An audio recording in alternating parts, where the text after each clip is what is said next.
ఇది మేము ఎక్కితాల ఈరోజు ఈజిప్ట్ లో ఉన్న పిరమిడ్స్ ని చూడడానికి, అలాగే పిరమిడ్స్ నుండి గ్రాండ్ మ్యూజియం అనేది న్యూగా లాంచ్ అయింది, అది కూడా చూడడానికి వెళ్తా ఉన్నాం. మా బస్సెస్ అన్నమాట, 54 బస్సెస్ ఉన్నాయి.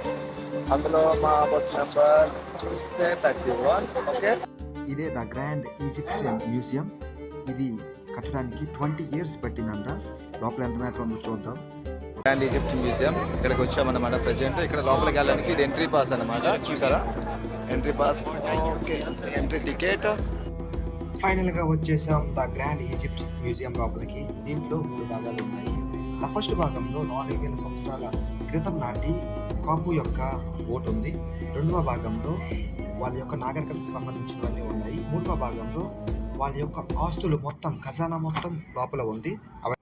ఎంట్రన్స్ హాల్లో 3200 సంవత్సరాల కాలం నాటి రామేసెస్ విగ్రహం ఇదో ఇప్పుడు చూస్తున్నారు కదా. ఇది అన్నిటికన్నా మంచి విషయం ఇప్పుడు చెప్పడానికి వచ్చాను. ఏంటంటే సుమారుగా 4000 సంవత్సరాల క్రితం నాటి బోట్ని చూడడానికి అయితే ఇప్పుడు మనం వెళ్తా ఉన్నాము.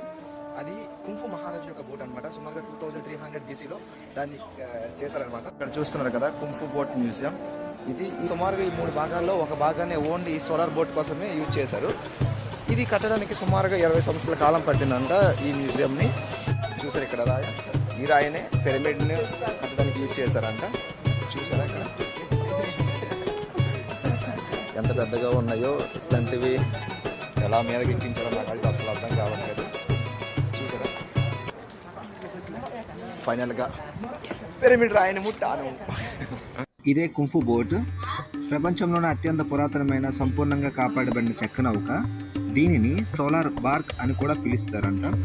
పురాతన కాలంలో రాజుల మరణం తర్వాత సూర్యుని దేవుని పక్కన ప్రయాణించడానికి సహాయపడే ఆధ్యాత్మిక నౌకగా దీన్ని కొలుస్తూ ఉంటారంట. పొడవు 142 feet అండ్ వెడల్పు 5.9 ఉందని ఇక్కడ రాసిపడి ఉంది.